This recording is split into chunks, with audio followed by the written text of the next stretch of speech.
इतना दिन शादी के हो गए कहीं सुहाग रात मनैली कि ना का सुहाग रात कहीं मनैली कि ना सुहाग रात हाँ सुहाग रात मनाए सुहाग रात आज भौजी बोला सुहाग रात मनावे के ऐसे चिल्ला के का पूरा दाड़ा तो और सुहाग रात कैसे मनावल जाला सुहाग रात पत्नी के पैर दबावल जाला। हाँ ये भगवान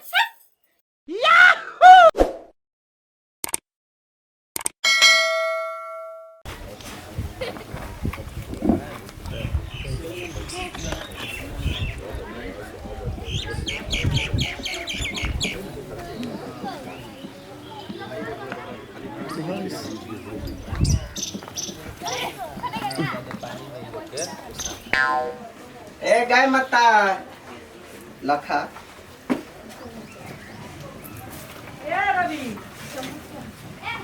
आ दूध देवे के बा सांझ के धरो हाँ तू खा तू ले रे तू ले ले हाँ बढ़िया से खा सो तू खेबे ले खो और दूध दिया सो लेकिन दूध देवे का दूध देबू ना ला चाय बनाई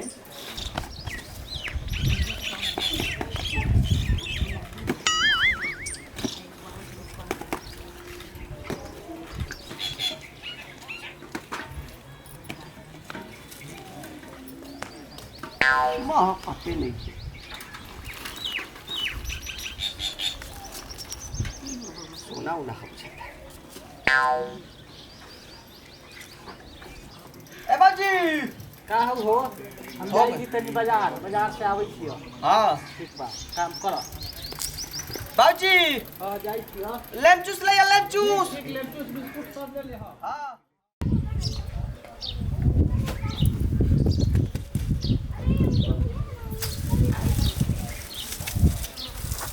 मुस्तफा कने भाग रे आई छोटकी हाँ रे आई दीदी देवर जी कैसे करत रहे बुझाता कि एकदम पूरा एकदम पगलाइए गल बारे ना आई दीदी पागल काहे के कहता है दीदी का करत है दौड़ा काहे ले दिया कैसे करत है दौड़ा बोला बू ए जी काहे दीदी कैसे कर दी हां जी कहत नहीं मैं घुसल ह इनको हर आदत में पागल लेखा रहेला। हां तू पागल हो अब डांटे लगा हमरा के का देवर जी का करत है दौड़ा हां पूरा देह भर देली ना आई का देवर जी का रखले बानी देखी त ए अब ऐसे का करते हैं जी दीदी का डोरिया संगा बता नहीं का डोरिया नहीं भौजी बांध ना दे मैं बांध देता तनी ये का रे देवर जी बाल के खराब करके हम रख देन दौड़ा दीदी जी चपर चपर बोलेली हो चपर बोले तने मुंह में लगाओ तो भौजी जय देवर जी रा बच्चे रह अभी गई का है मुंह में लगावा तो भौजी ई का बात है जी धरिहन त का कहला दातावा से चपर चेक आई लेने का के चाहिए देवर ऐसे जी बांध के ये का बा देवर जी पेट में कस दे हो घर ये जरा रखी दे बार बार दोनों के लफड़ा तो जब आवली तब दोनों के लफड़े चलत रहे ना बोलो तनी देवर जी का बा हो हई हमर मेहरा हई हां हई हां काहे खातिर ले ले बानी जी अक्का देखो तो पहले हां गोइठा में मिलल है भौजी गोइठा में सोना ह अरे बाप रे बाप देखो तो पगला के पहले सुना ना सुना महकता इतना तोबा इतना स्मेल देता गंदा है कर आप बोला था कि हां गैया हो गले या कि ना सोना भागो बका बका बाप नट रे करो बाप। ए छोटकी हाँ तोरा से दीदी कुछ बात करे के बा कहिया से सोचा तनी बात करेंगे ई पगला करो हम बात ना करे के चाहत रहे कहू पागला तू काम कर ना अपन तू काम कर तोरा से अब कोई देखी बोलेगा दीदी देखी मशीनिया में फितवा कटावा तड़ा अब बोली हां का कही कितना दिन शादी के हो गए लेकिन एगो मर्द होखेला नु कि का मेरारू के सबक होखेला एकहू पूरा ना भइल हमार। अच्छा सुना सब बात छोड़ा सुना हाँ तू घर जा हम देवर जी के समझाम जाके भेजता हूं ठीक है ना ठीक हो दीदी एकदम हंसी में लगल एकदम हंसी में एकदम चुप आ सुन देवर जी इधर आई ना रस कुछ बात कहे के बा इतना दिन शादी के हो गइल ठीक से रहे ना मच्छर काटता है बोलो अब बोलनी है इतना दिन शादी के हो गइल कहियो सुहाग रात मनैली कि ना का सुहाग रात कहीं मनैली कि ना सुहाग रात हां हम देखे तनी दो तीन दिन के बाबू आवा तो रो मनन तो डरा होई अच्छा रुको का सोचे तानी सुहाग रात हा वाला सुहाग रात है हां हां अच्छा ना भौजी तो जा हम छोटकी के ना भेजलिए रूम में समझाऊं जाके, ठीक बा ना? और रोज जाई ओकरा के खूब समझाएं जाई, ठीक बा ना? आ खूब अच्छा के उनका प्यार करम, ठीक बा?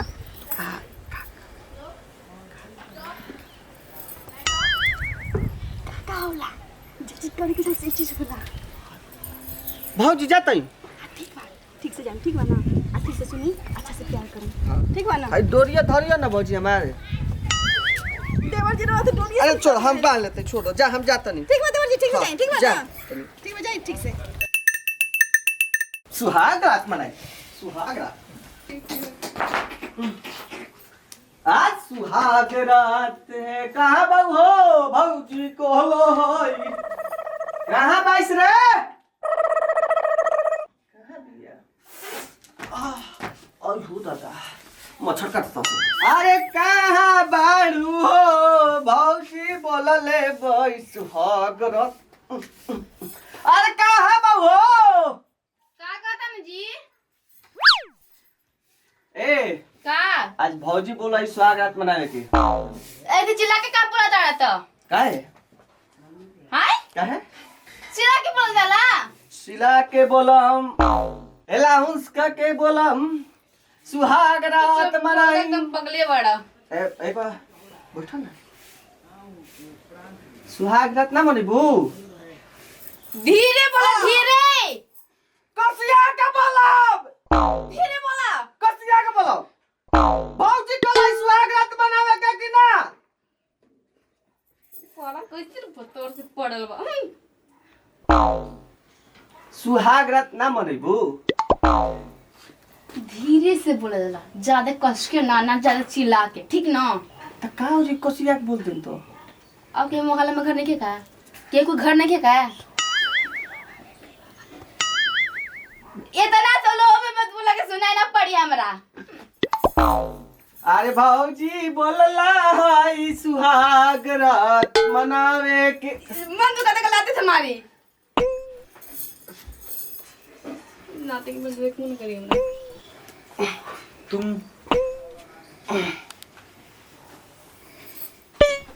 ये धरो ना। छी! ये कोई करेला का? ये हमार थर्मामीटर है, धरो ना। थर्मामीटर है। सुहाग रात ना मनेबू? कैसे होला, का होला? और सुहाग रात कैसे मनावल जाला? सुहाग रात पत्नी के पैर दबावल जाला। हाँ द ये भगवान! कैसन से पाला पड़ल बा। और कैसन घर में माई बाप ए तनी सोना में धत ना होनी दिखाओ। ई सोना बा, यही सोना बा। ओय हो द काहे मारता अभी हो? और मारब। सुहाग रात पता नहीं कैसे मनल जाला? कैसे मनावल जाला? पत्नी के हाथ दबावल जाला। द ये भगवान! अपन कपड़ा पे ना चप्पल से मारा, वही होला सुहाग रात। चप्पल से? लगता है कि चप्पल से मारी क्या? हाँ। ओय ओय होय ला तो आ जा। ओय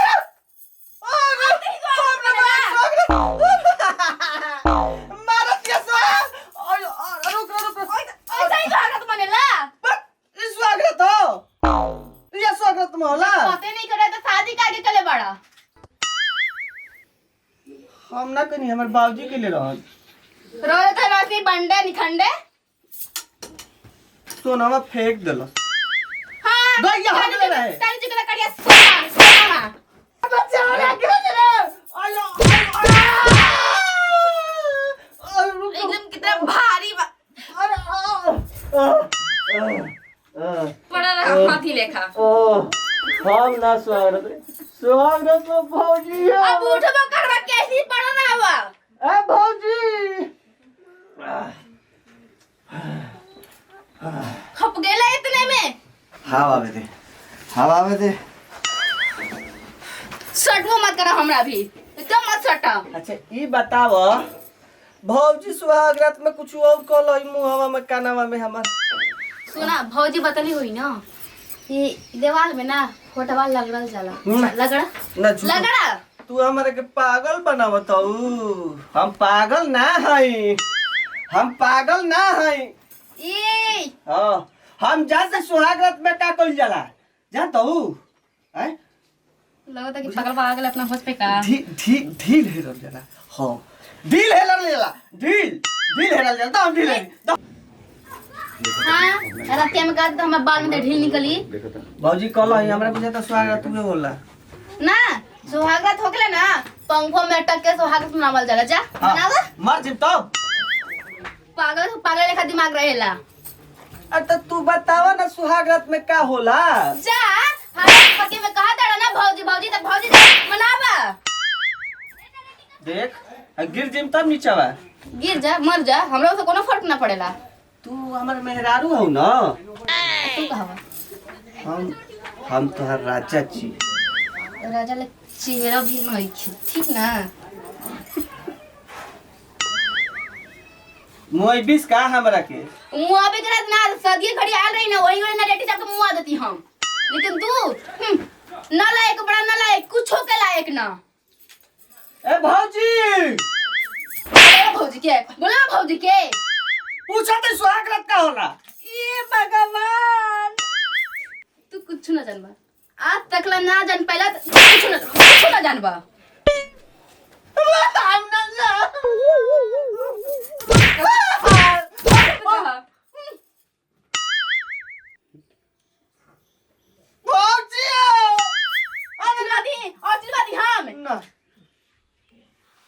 उठ के बैठा पहले उठ के बैठा।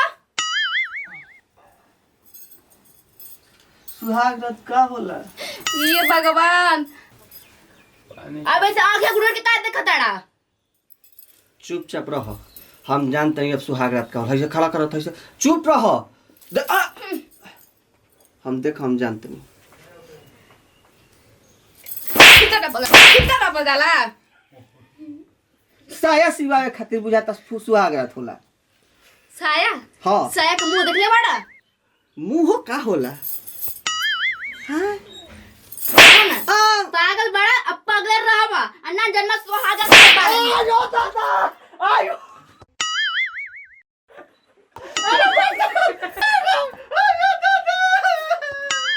हमरा सुहागरात माने। हां मनाला बहुत अच्छा थे ओइसन के भौजी आई कवन सुहागरात मानता भौजी। हेतना रात के भौजी भौजी मत चिल्ला ठीक ना। भौजी मर का गइल भाई सुनते नहीं थी। हां मर गई बाड़ी जे तो नहीं सुनत।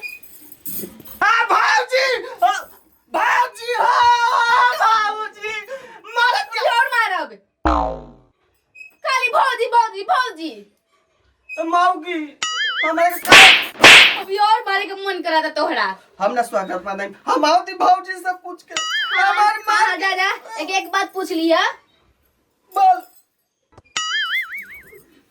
बांधे के लूरे नहीं खे बक हटाए जा तो बहुत पिटेबा जाई कहता नहीं ना। क्या होता रतिया में सबके का होता मैं समझ में ना आवता। भौजी का बोल देवर जी। होय हमारे के मारती है तू कहला सुहागरात मनावे के। अच्छा ठीक हो घर चली हम आवत नहीं चली आवत नहीं भीतर चली ना आवत नहीं।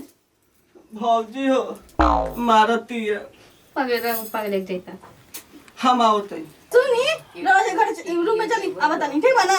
आओ दिनों में पागल रतियों में पागल का करबा मिलिए करे से तो का करबा सबके देखे चले के पड़ी ना। सच कही ना सचो में बाबूजी शादी करके हमरा के धसा देहलन ना बाबू ऐसे ना बोले के चाहिए का करबा हम लेके सब झेला तनी ना। तू तो अभी आलू नहीं और तो तू ऐसे करत हम तो कितना दिन से लेके झेला तनी तो का करी। अब आगे पीछे तू तो अभी आलू तोरा आगे पीछे रहता हम ना डोरे तो हम आगे पीछे डोरत रहे ना कि भौजी ई चीज भौजी उससे तो का करी सबके लेके चले के पड़त रहे ना हमके। रोरे बताई दीदी हम का करी रोरे बताई।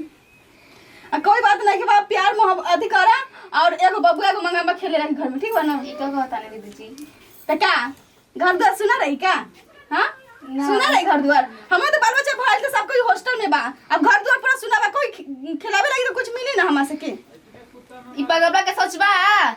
अच्छा ठीक बा हम देवर जी के समझावा तनी ठीक बा ना। हम जाते हैं समझा के देवर जी ठीक बा।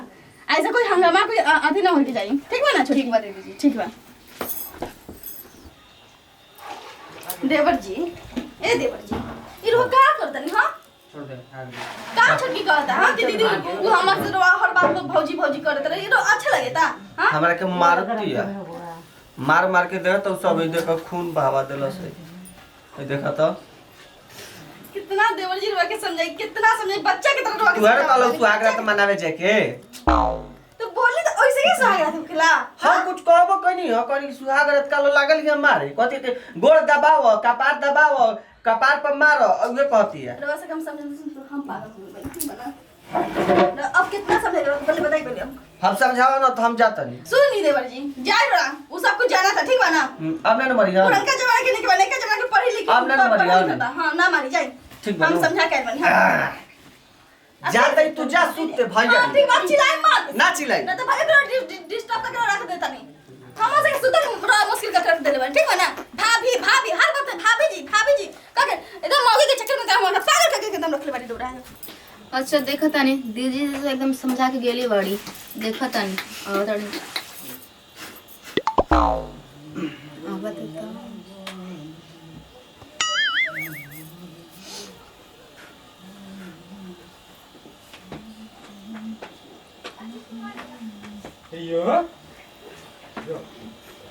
एगो आज देखो ना खून बहे लागल देखो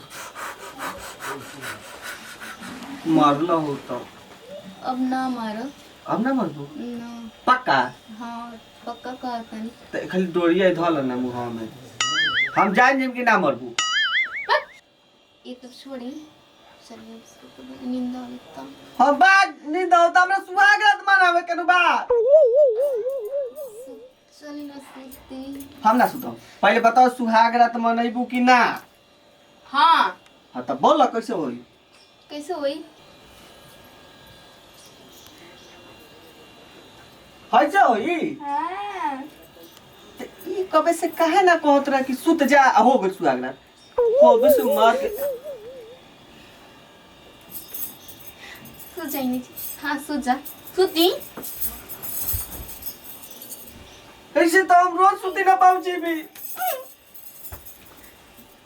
हाँ ये सुहाग रात भौजी भी तो हम 4 साल से सुतत नहीं ये सुहाग रात पहला सो जा करी हां हो गया सुहाग रात हो गई तो हम सुतत नहीं